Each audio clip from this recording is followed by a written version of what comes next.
Like, share and subscribe for more videos.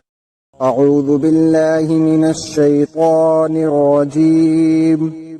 بسم الله الرحمن الرحيم.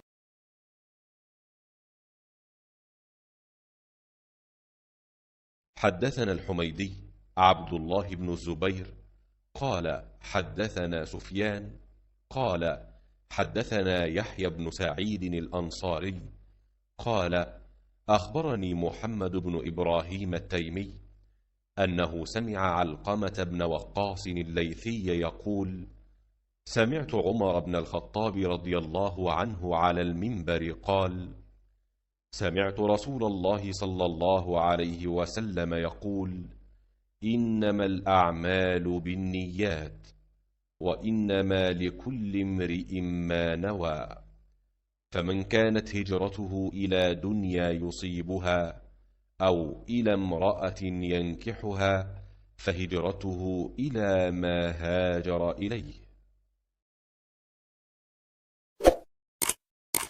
Like, share and subscribe for more videos.